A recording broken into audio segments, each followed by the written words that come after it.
Again, since we believe in people coming and going as is comfortable, I want to reiterate and remind you about this evening's event at Holland and Sherry Bespoke, because it's really going to be a lot of fun, filled with energy. A tremendous amount of planning has gone into this to make this really a celebration of Scottish culture, be it culinary or textile. The place itself is absolutely enchanting, and yes, can accommodate us, so don't think that it's just a space for 3 people. It's not.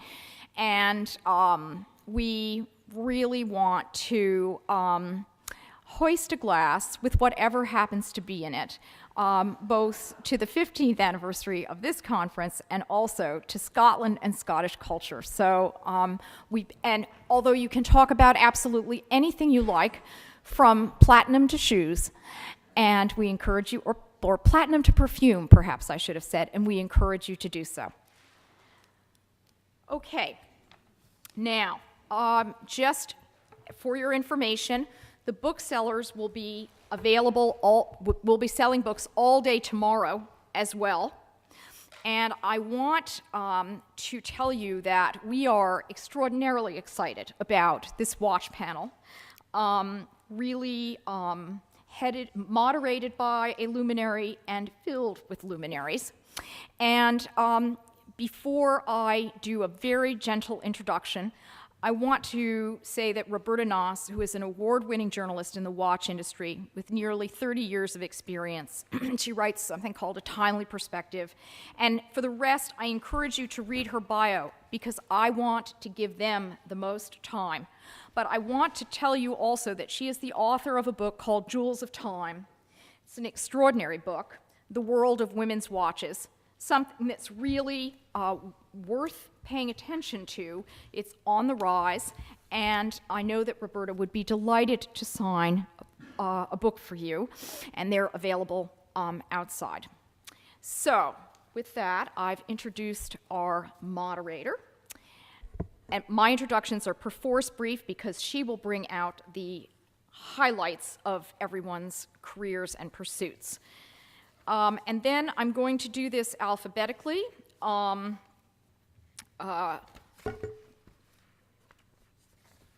Yeah. Okay.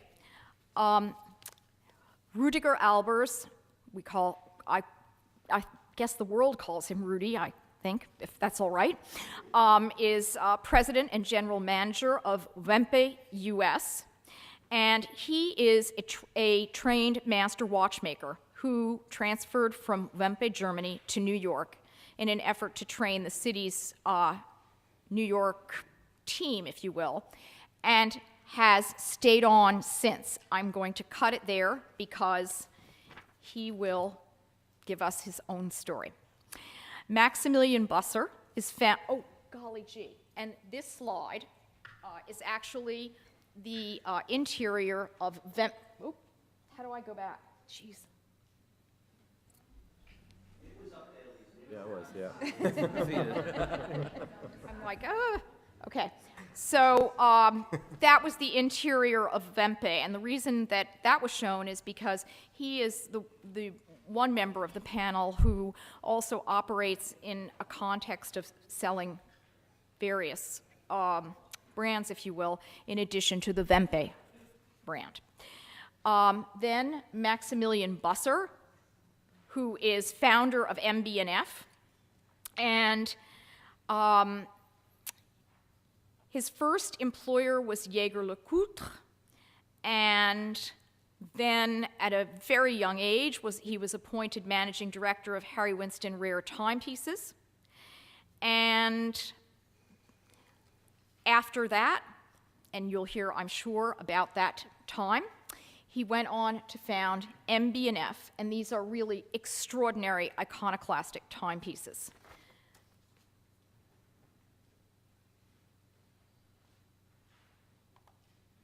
Yes. Our third panelist is Alan Chinich, We are honored that he was able to be here with us today, and he is the worldwide president of the Movado Group's flagship watch division, Movado, and of the ESQ brand, Movado Group, the world-renowned watch company. Designs, manufactures, and markets Movado, Ebel, Concord, ESQ, Movado, Coach, Hugo Boss, etc. And you will hear more about Movado, of course, famous for this is a version of the museum watch. It truly is in MoMA. But you will hear about that and oh so much more.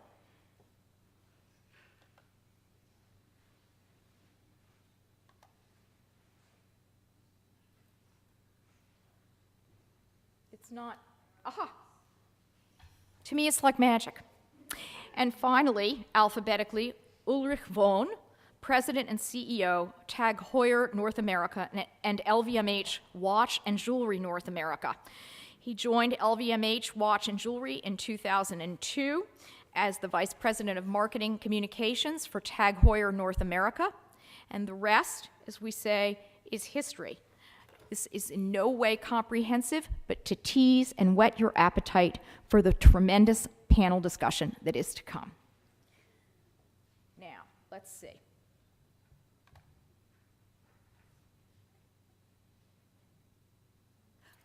It's working.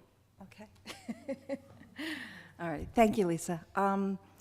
Well, I'm thrilled to have all of these gentlemen together in one room. They're all quite busy. Max is here from Switzerland, which is a nice treat for us. The watch industry is a centuries-old industry, and interestingly enough, it's also a $50 billion business plus. We're here to talk about the world of Swiss luxury watches. And I think one of the most important issues is that today we all have our cell phones and we have computers and we've got the clock on the dashboard of our car. So what in today's digital world makes a watch viable? Max, you make these space-age looking machines. You call your watches horological machines. They're revolutionary, they're different. Do you care to talk a little bit about that? And I'll give you the microphone, too. Thank you. We're in a pretty anachronic industry. A lot of people tell me today, are you scared of the iWatch or the Android watch, or you name it? Let's not forget that 40 years ago, we were laminated, virtually killed by the quartz industry. Now, when the quartz came out, our product was 10,000, I'm talking of mechanical watchmaking here. Mechanical watchmaking was 10,000 times less precise than quartz, 1,000 times more expensive, and 1,000 times less reliable. That's a hard sell for most people. And Rudy, who's here, was trying to convince people, and I was trying in those days to convince people that they should actually buy a mechanical watch. And they all thought I needed my head examined. And today it's a $50 billion industry, just the Swiss watch industry, which is virtually all mechanical. Why is that? There is no more practical reason anymore for anybody to craft or to buy one of our pieces. If it's to have time, well, they probably should look elsewhere. But if it's to look at an incredible piece of artisanship, craftsmanship, and a piece of art, then that's why we exist. And it's interesting that still today, a lot of brands, if not all the brands, continue creating objects which look like watches than before the quartz era. Well, the whole point of the practicality is taken out. So that's why we at MB&F, well, we're a little bit like the crazy rebels we've always wanted to be. We create kinetic art for your wrist, and we actually tell people we create machines that give time, but not to give you time. You don't buy a piece which has taken 3 years of R&D, or research and development, 14 to 18 months of production and hand finishing, a month to assemble, to tell me you want the time because I'll give you that. And I think most of my colleagues here will agree to that. We're anachronic. If I may, and that hasn't changed. So I remember as a kid growing up in the Midwest, right, driving in my father's, banana yellow station wagon with wood paneling, right? And what was at the dashboard was a clock. And when I went to school, every single classroom had a clock. And every single hallway had a clock. And every time I went to court for traffic, It had a clock, right? So it wasn't as if I was, you know, looking at my wrist for time even back then. So even back then, it was much more than about telling time. And so that really hasn't changed so much over the years. So I think that the whole idea that young people don't need a watch because they have their iPhone is maybe just slightly overstated, maybe. Yeah, if I can, I agree with what both gentlemen said. You know, you look at the industry today; it's an accessory. The entire fashion watch industry shows you that it's an accessory, and most people look at watch wearing. It's still emotional, and we'll talk about this, I'm sure, in the panel. It's an emotional connection. People look at their watch; they're engaged in the dial. They want to look at the dial and have this connection with what they see, and it becomes part of wardrobing. We've done studies, and we've heard people say, "I feel naked without my watch." We do a lot of panels with younger people that wear a watch because they want it to be an accessory. They don't always set the time, but that's almost irrelevant. But they wear the watch, they like it, and they're proud of it. So it's a very interesting dynamic as the business continues to grow. Yeah, I always say that the watch is not the primary source of time. You know, for that we really do have iPhones and other sources. The watch is an object of beauty. I oftentimes put my watch on and don't set the time. That's true, and but I like looking at it. You know, I like feeling it. Every now and then I take it off. I look at the backside of it. I see the micromechanics, the way it's finished. As you know, I'm a master watchmaker, so I know what it takes to make that. And to give you an idea how people sometimes don't appreciate it, and then eventually, it's like an acquired taste. We took some customers to a watch manufacturer in Germany, which is, you know, a great place to make watches too, not just Switzerland.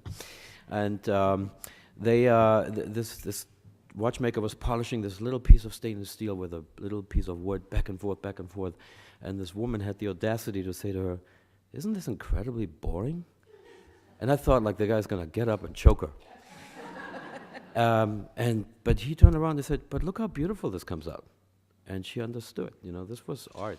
He took such pride in this piece. And I think her husband got the okay to buy a lot more watches that day. It's interesting because recently I had the chance to try my hand at engraving.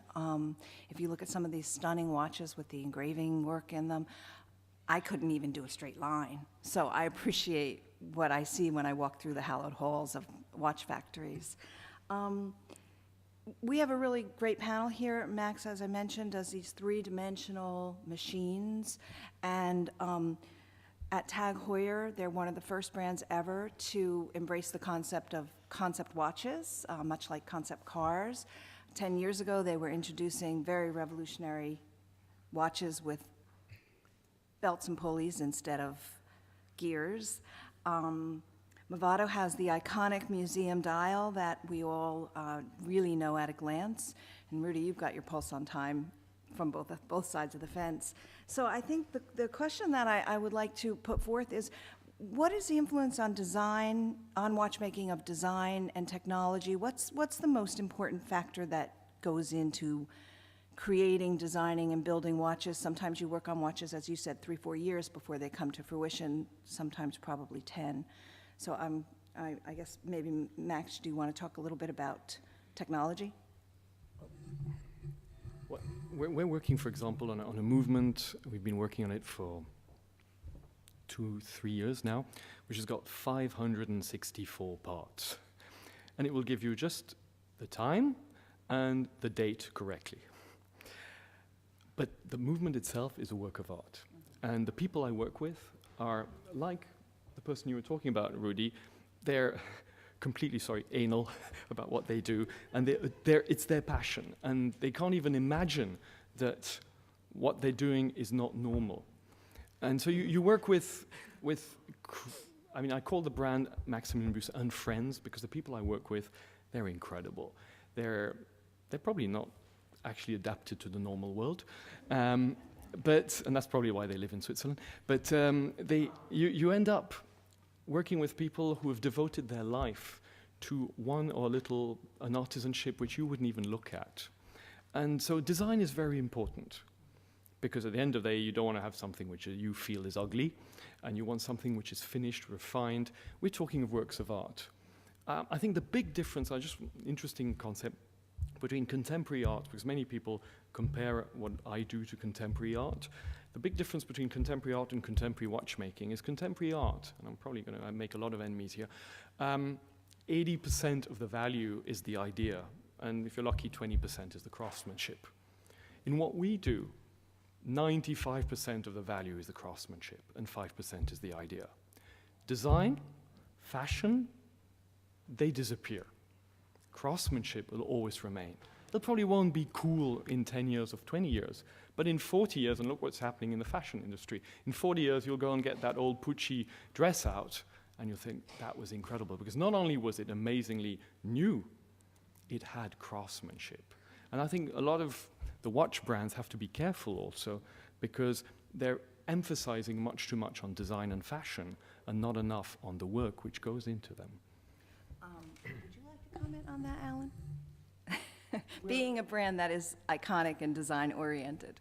So we're in a different arena in somewhat in the Swiss part of the watch world. We're an accessible watch business, and to make accessible watch business and make it something that is truly accessible, design is extremely important. You know, in Movado, it's the whole concept from the foundation of Movado was about design. So our goal is to continue to reinterpret design, refresh it, make it relevant, continue to do those types of things that engage the new consumer.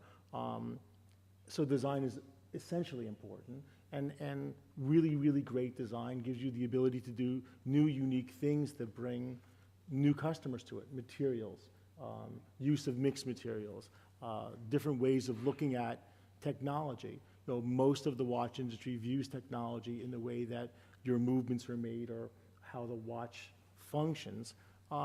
Movado's a little bit different in that our art comes from the materials that we use, the form and function, that the way the watch fits and feels, and the simplicity of what our designs are. It's a modern design interpretation. I knew you were going to talk, Rudy. Oh, well, I have to address what Max said, because I think the level of education in today's customer, where there's like, when I started, there was maybe one watch magazine out there, and now there's like countless of them there. And every time I go to the watch show, they want to give me so many catalogs in Switzerland that I have to FedEx them home because they couldn't possibly carry them all, because Lufthansa wouldn't take you. So more and more customers read about watches, and they demand that what's on the dial is also on the inside. So I think less and less brands will get away with creating a very attractive packaging with sort of, I wouldn't say an inferior interior, but you know, they will be forced to develop their own movements and come up with the craftsmanship in order to support it, because the customer will know what's inside and will not spend the money on something that's just like a nicely packaged marketing gimmick. Yeah. Would you agree? Yeah, and sometimes it's not always consumer facing. So sometimes it starts very much internally. So you want to create an environment in a company that is close to its DNA. And so if innovation is part of what makes you tick, and how you attract good people, and how you keep good people, and how you make sure that your brand stays alive and relevant, then an investment needs to be made towards that innovation and design. So sometimes what you do is you build something really for the glory of achieving it. And if it becomes a commercial success, wonderful. And if it doesn't, that's okay. It wasn't the main driver of that idea. And so we have a couple of examples within Tag Heuer where we wanted to stretch the boundaries of what our watchmakers could do. And we wanted to put a goal out there, and we wanted to put a big, meaty type of accomplishment that not only they could be very proud of, but the rest of the company could be very proud of. So to do that, you have to pick something that hasn't been done before, yet still within the realm of, yes, this fits within our company, it feels right. And then when you accomplish it, a lot of different things happen. You know, one is that you're able to achieve something that hasn't been done before, and you're recognized for it, and it's a really wonderful moment. It's a big achievement, not only for those that did it, but for everybody else that supported them within the company, and for everybody else that maybe didn't get a piece of the pie, because a lot of resources go towards that. And so sacrifices are always made when resources are diverted. And then sometimes, and hopefully most of the time, but not always, and maybe not often enough, elements that have been created and really designed in order to make this particular piece come to life are then used on pieces that maybe are more consumer facing, are more attainable for maybe somebody who doesn't want to pay $110,000 for a piece, but is quite happy to spend $10,000 or $5,000 or $3,000. And real breakthroughs at that level can only be accomplished in our mind if you make breakthroughs on a much, much higher level. Right. I'm going to digress a little bit because you said something that struck me, and with the concept watches and with things like the microgirder, even though we're in this centuries-old business, there's still a lot of room for new invention, timing to tinier fractions of seconds. What's the next step? I mean, is it about how the watches are laid out? Is it about how fast the watches are moving, timing?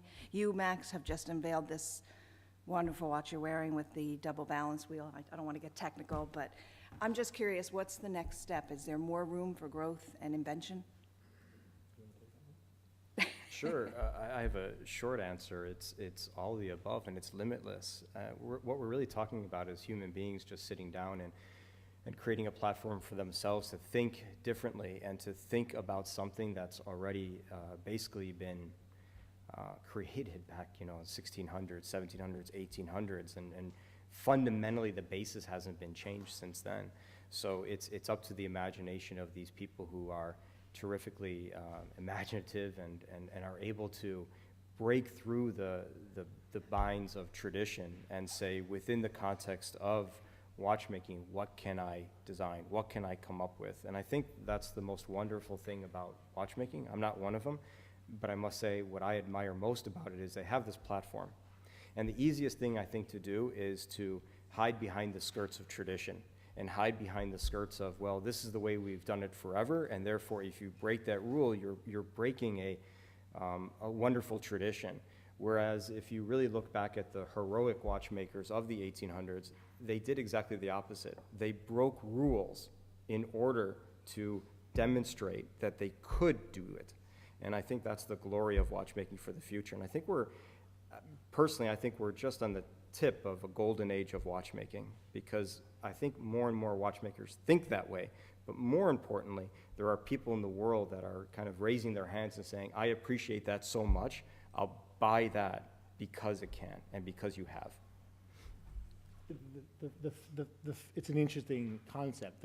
The founder of Movado 131 years ago was a 19-year-old entrepreneur who, in that time, would have been viewed as Mark Zuckerberg is viewed at Facebook. He was the anti-everything, and went out. His father was a craftsman. He studied watchmaking in Le Chaux-de-Fonds, and he went out and said, "I'm going to change how things are done." Wasn't afraid to be different. Wasn't afraid to evolve. And traditional watch companies for many, many years have not really taken that philosophy. The industry has not been willing so much to break those boundaries, as you say, and really think beyond the box. And I think one of the things that we find most interesting in what we do, one of the things I like most about the industry, whatever position you're in terms of your price positioning, is that what makes this industry successful today is that there's this new willingness to start to think beyond the box. What can we do differently? How can we move the envelope? How can we look at things from a different perspective? And that's really exciting for an industry that's that old to see those types of things. We go back to our history to move forward. It's sort of our tagline ahead, Movado, always in motion. It's what the brand name means. But the industry is in that same situation where, the new technology, whether it's smartphones or or different types of movements or material mix is all about creating a difference to the consumer that they see. And it's all about doing something that people used the sun to do centuries ago. It's fascinating. Yeah, I think the more impersonal the world gets, the more interesting it is to have a fine watch, because it really comes from another era. And, in case you have a drone delivery soon in your backyard, yeah, you know where this is going to. It's like kids, they text each other at the dinner table, if they even show up. And more and more of those, intercommunications are falling by the wayside. So now people have these dinners where they're forced to put the iPhone into a fishbowl without the water. So. And I think, to have a fine watch, you sit back, you take it off, you look at the time, and you feel like, this is a work of art. This has substance. This has meaning. And there's a lot of people involved in making these watches. I had once a customer, this was, I think, 2009, and he wanted to buy himself a special Rolex watch, and he said, you know what, everything is so miserable. Can I really do this because I have a big staff? And I said, look, you worked hard all your life, and so you're going home with a responsibility, caring for your people, thinking of how you're going to get through this downturn, yet you have a profitable company. And if you go to Switzerland and see how many people are involved in making these watches, menial work oftentimes, where unskilled people do jobs that most of us probably wouldn't want to do, but they come home to the family with a paycheck. I said, if I go to Switzerland to the watch show and there's a few 100,000 people that go there, these are just the people that are buying and selling. There are so many more involved in it, so I think you don't really have to have a guilt trip over buying this watch, because you're keeping people's paycheck in their hands. And I think that's a lot with those things. When they had the luxury tax on boats and all sorts of things, what happened is people didn't buy boats. And the people that got hurt were the ones that built the boats. So it's all trickled down. And I think buying a watch is really not something that you should feel guilty about. Maybe I was just coming back to the beginning of the question. It's pretty amazing is that virtually 95% of the industry today, of what we do, has been created before 1870. I said 1870, not 1970. I won't bore you, but the chronograph, the perpetual calendars, the tourbillons, the minute repeaters, the grand sonnerie, I mean, it can go on for on and on. They were all created by, and that's what you were saying, by the great master creators between 1700 and 1870. Virtually everything except, and I must commend Tag, who's been absolutely incredible in creating new complications, if we call them complications, and new ways of working the watch movement. But at the end of the day, we create something which is totally anachronic. Where in the era of the bullet train, we are creating steam engines. And if you come and start putting turbos and all sorts of weird technology onto the steam engine, it's probably going to go 10% faster, but it's still not going to be much faster than a bullet train. And I think clients and people who craft pieces have to understand that that's what we do. We create pieces of art. And this whole search to improve by 2 or 5% what we do is interesting, but that's not why people are engaged in what we do. When you look at a watch, a mechanical watch that does have often 400, 500 pieces inside something, a little bigger than $50, it's pretty incredible. Max, your watches retail for tens of thousands, maybe hundreds of thousands of dollars. And then we've got other, Rudy, you sell, I don't know how many brands from all price ranges. Can you give us a little idea of why we've got a $1,000 watch versus a $100,000 watch? Where does the pricing come from? And I'm going to ask everybody to comment. Well, as far as we're concerned, it's true. Our entry price is $90,000. I was saying to Roberta, I can't afford what I create. But when you spend 3 years of engineering with incredibly talented teams that you've done, X prototypes that you've worked and managed to get that to work, then you do your pre-series because you can't actually consider just your prototype because it's not made with the same tool, so you do a pre-series of 5 pieces. Then you weed all the problems out. Then you spend 12 to 14 months to craft the 250, 350, 400, 550 parts, have them all hand-finished. It takes a month or 2 to assemble. And then you ensure the after-sales service for the next 50 years. We've got parts that we've invested in which will be only used to repair a watch in 50 or 80 years.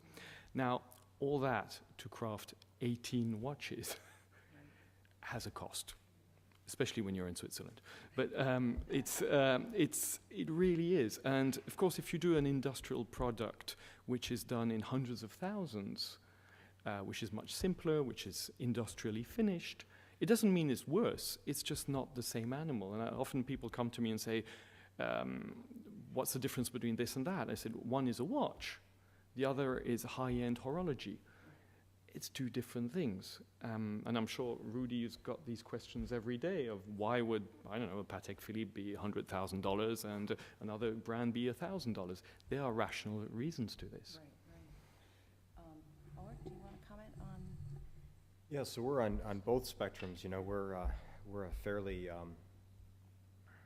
big brand in terms of the volumes. We make slightly more than 18 a year, and we have a starting price point of $1,800, $1,500, and we have pieces that sell $110,000.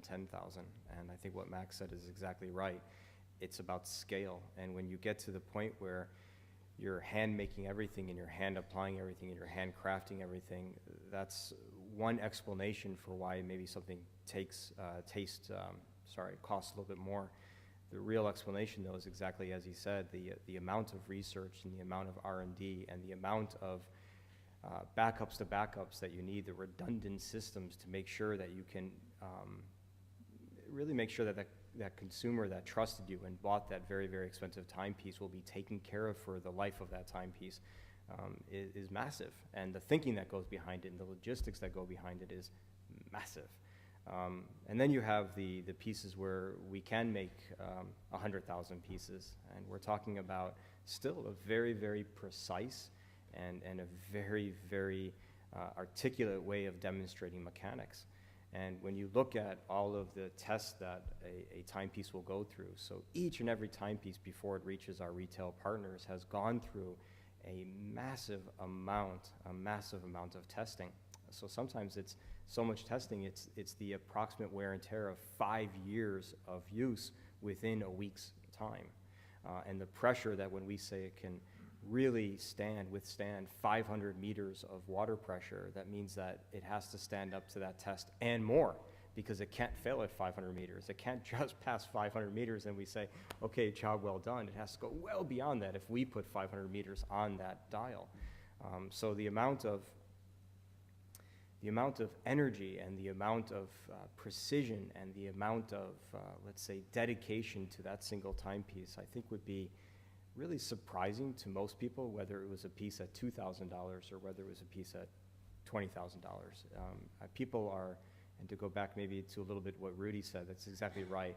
The amount of labor, and I know this may sound trite and maybe it's often said, but the amount of love that goes into that piece is tremendous.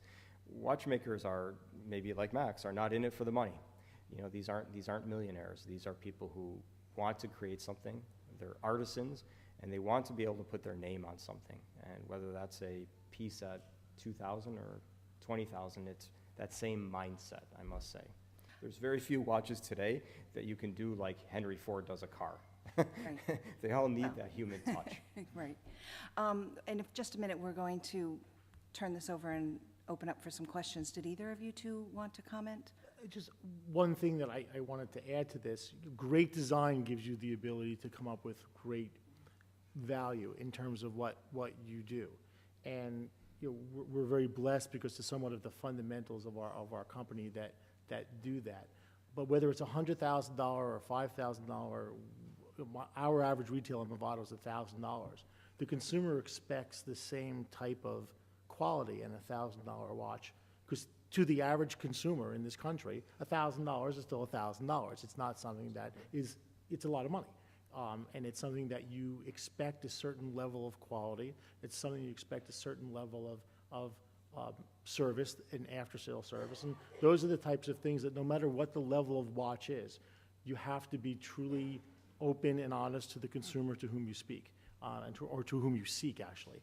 And I think that one of the things that we pride ourselves on is that we try to offer the best value to that consumer, but also make sure that the customer that buys that $1,000 watch, they feel just as good as the customer that bought a $50,000 watch. And the experience to them, because that $1,000 watch, especially through most of the world, they want that watch for 40 years, and they want to give that $1,000 watch to their child, and they want to hand that down. It's not just an heirloom because of price, it's an heirloom because of of the emotion. So really creating a timepiece that has, true quality, great design is very, very important to us, because you really want to focus on what a consumer's looking for. Rudy, do people walk into your stores knowing exactly what they want to buy and exactly what they want to spend? No. I would say that about half the people that come in, they have a preconceived notion. They've seen an advertising, and obviously you're missing a whole dimension there, and they like to actually experience this watch firsthand, how it appears on the wrist. And I think 95% of the choice is probably visual. So, sometimes brands try to position a new watch and spend a heck of a lot of money on advertising.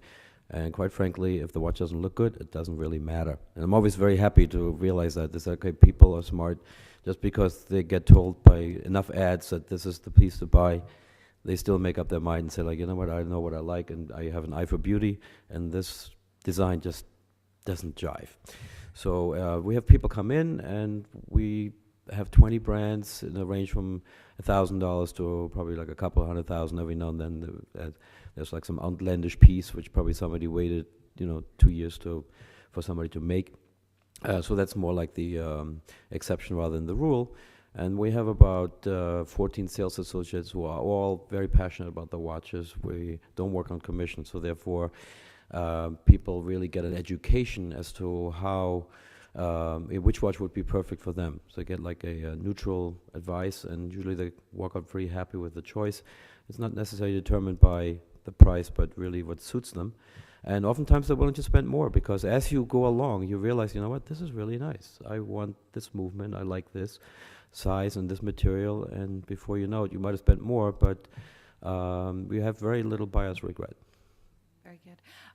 Before I open this up for questions, could I ask each of you, we've got extraordinary watches, we've got icons and iconoclasts and innovators in the room.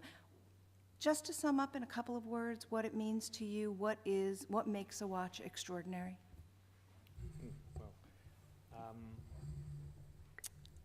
It's a proof of human genius. That 1270, I think we date back to the first clock in a belfry, and that's 700 years ago. Somebody transformed a piece of steel and a piece of brass into timekeeping. And it's actually the oldest mechanical contraption still in manufacturing today. And it's just, for me, it still mind boggles me when I just look at, and every morning I wind up my piece and I give it life, and I see this balance start working like the heart. And it's just incredible. It's transforming steel and brass into timekeeping. I think we need to stop right there, because that's a tough act to follow. Maybe we should have asked That's you it. last. No, I think we should sum it up. Ulrich? Sure. It's a little bit of everything that we've said today, right? So you have this situation where artisans are making something and people are appreciating it. So it's that combination of things that really makes it very, very special. And in my experience, at least, very, very few people buy a timepiece because they're sad or because they're celebrating a bad milestone in their life. It's usually something that's an important milestone in their life. And it's typically, and what Alan said is, boy, I couldn't agree more. No matter whether it's $1,000 or $1 million, it is something, because a watch represents that, it is something that many, many people have in mind that they will give to somebody else after they're through using it. And that's just a wonderful notion, right? Everybody wants to pass on a little bit of themselves, and a watch represents that in a really magnificent way. That's a really just nice moment in life, both when you purchase it and when you pass it on. Alan? I'll add sort of two pieces to it. what I think is the most extraordinary thing about the watch industry is somewhat that emotional tie. And I can't tell you in the years that I've been in Movado how many people come up to me and say, you know, it was the watch I got at my bar mitzvah. It was the watch I received when I got married. It was the watch I received when I got my first job. It's the watch that was given to my wife with the wedding band, the second wife with the wedding band, and that's all fine. But that emotional tie that goes to a brand or an experience that's something there. So many people come up to us and, you know, they bought the watch 50 years ago, and it's the most unique thing they have. And then to add to it the iconic, you know, vision of it.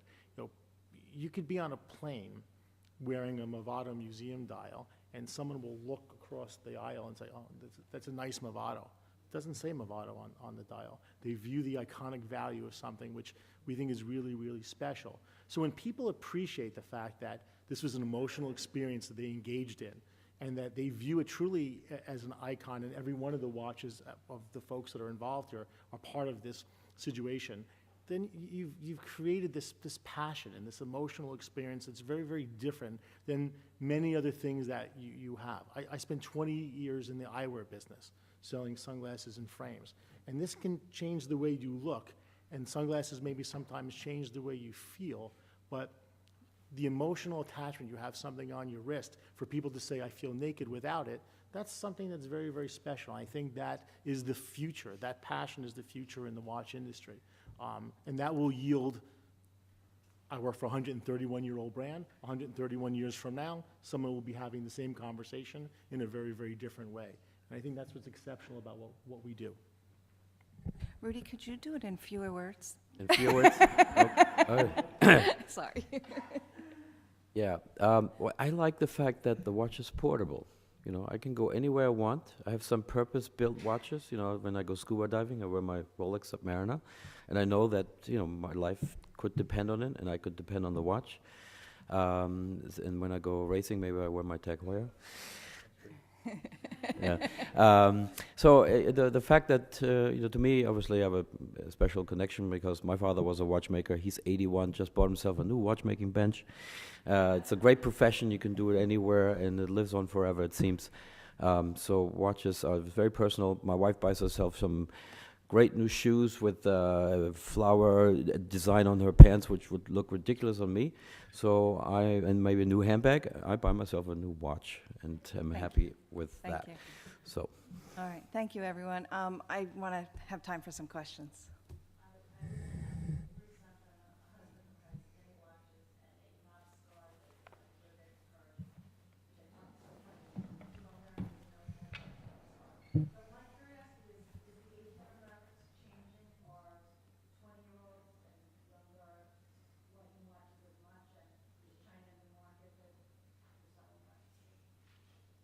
I think the watch market is, in general, really broadening the scope, because I think the new consumer, the millennial consumer, is the target for many consumer goods. But we see it all the time. What my generation knows is now introduced to the next generation. I live with 4 children that are 20 and under, and not because their father's in the watch business. Sometimes they want watches that are not mine. But the feeling for that accessory, for that connection to your outfit is becoming very, very important. And the fact that it becomes more important to them as they grow older, it's the next generation of watches. And I think the fashion industry has somewhat helped that, because often people graduate from the fashion industry into the more Swiss part of the business, and they evolve as they become more successful or have more aspiration to do different things. So I think the industry is expanding very nicely because of the age demographics going lower and continuing upwards. Maybe just answer geographically. Clearly, the sales of the watch industry, Swiss watch industry, are following the demographics of the world.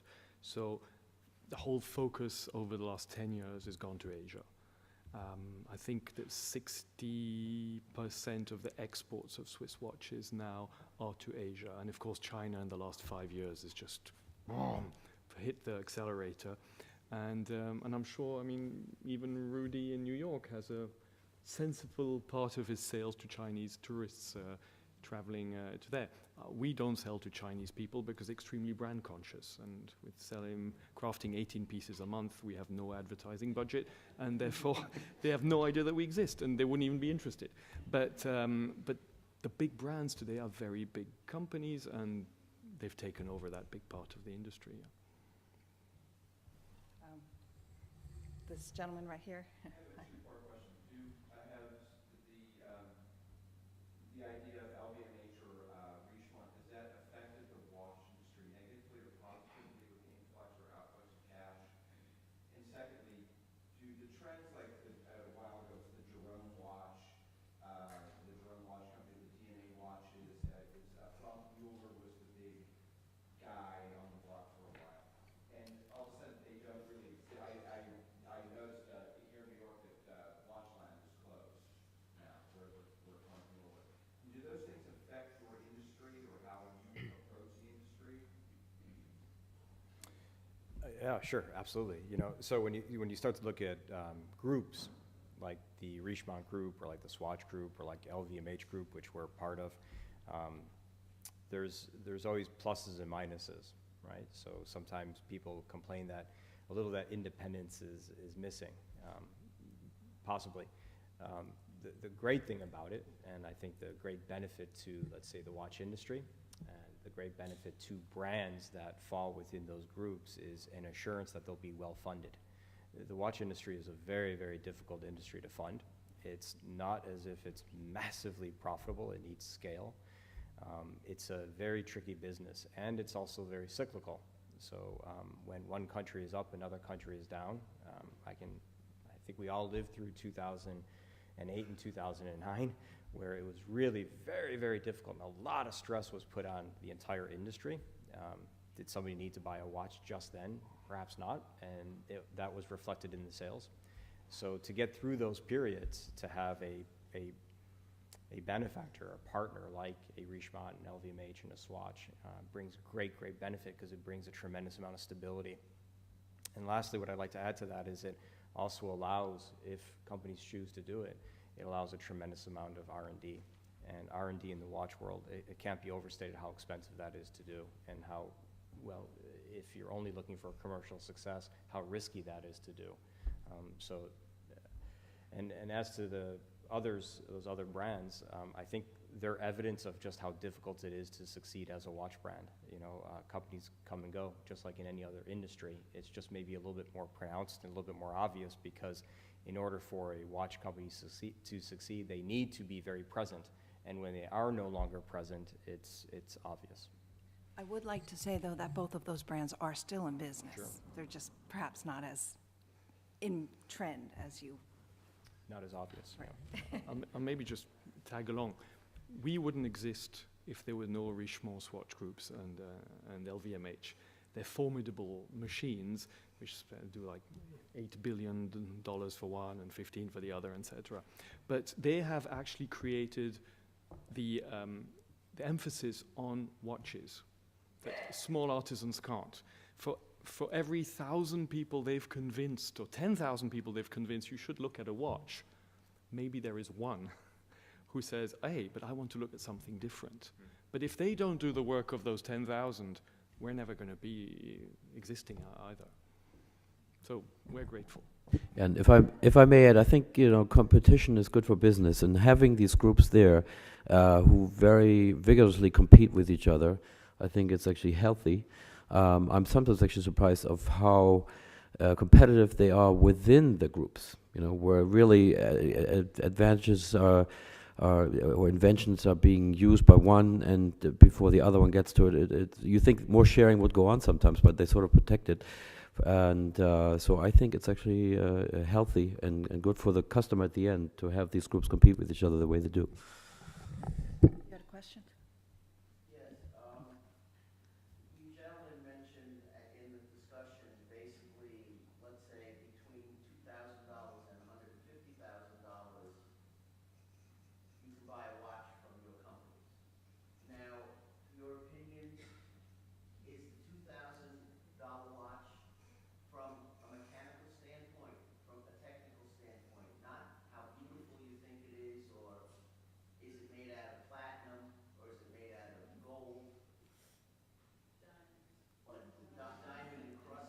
Are those good watches? The ones for $2,000? I mean, I'd like to own a watch. I understand what you're talking about. My grandfathers were cabinet makers, and I'm a technician, so I understand what goes into making a watch by hand. And I believe now, listening to the four of you, that the watches are truly handmade. I don't know if you do the castings by hand, but you probably do a lot of filing and a lot of other stuff.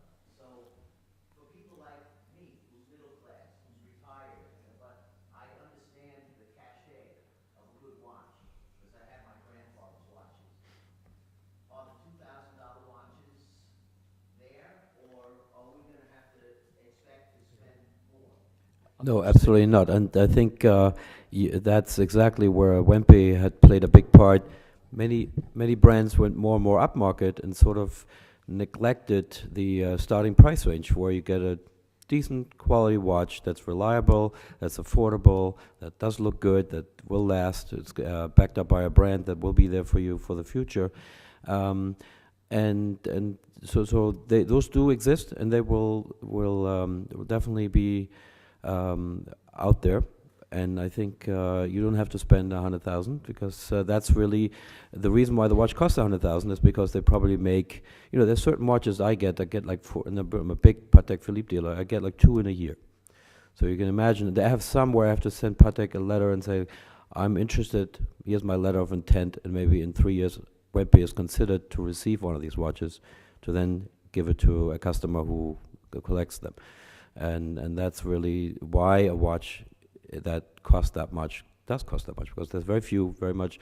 And if you have to pay the R&D, like Max, over such a small production line, that's what brings up the price. But you can get a watch for $2,000 that's very reliable.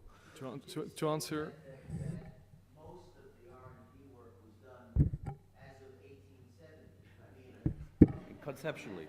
mechanically, a watch is what a watch was 200 years ago. Ideas-wise, you're right. Forget some of these exotic looking things that I don't even recognize, but that's a watch. That's a watch. And so I understand R&D too, but you said the vast majority of the work has been done well over 100 years ago. In ideas and in pocket watches. So now it's on wrist watches. Now, I'll give you an analogy. Is an IKEA table better or more reliable, less reliable than Linley's marquetry table? We're talking exactly the same thing. An IKEA table is fantastic. It does the job. It's well done. It'll last you for 100 years probably. A Linley marquetry piece, which has taken artisans years to craft, and those who very few who know how to do it, is still a table at the end of the day. But it's a different animal. It's a piece of artisanship, the soul of the creator, or it's an industrial piece. Both are very good. And that's the same thing in the watch industry. Both are very good. But one is a piece of artisanship, the other one is an industrial product. Yeah. Do you want to, can I do one more question? Because this woman's had her hand up all day. Go ahead. So this is not sure how to phrase this, but the last panel we had 3 women talking about platinum jewelry, and now we have 4 men talking about watches. I was kind of want to throw out your comment on these kinds, and all of the pictures behind you are very male-looking watches. Is there some comment on women in watches? I will comment there. By design, today's panel was an all-male panel, and I did focus predominantly on men's watches because I was able to get some of the greatest speakers in the room together. I think all of these brands do make women's watches, and I will say that the book that I've written, Jewels of Time, is about women's watches, and it is one of the hottest topics this year, and I think that we're going to see very many evolutions of women's watches this year and next year from brands across the market, from 1,000 to the 100,000s. And it's one that we've talked about actually taking on as well. Female watchmakers? Are there women watchmakers? Absolutely. Sure. Sure. But let's face it, Before, but not nearly as many. it's a mega macho industry. Yes. Clearly. I mean, And I had to break into that industry, and it wasn't easy.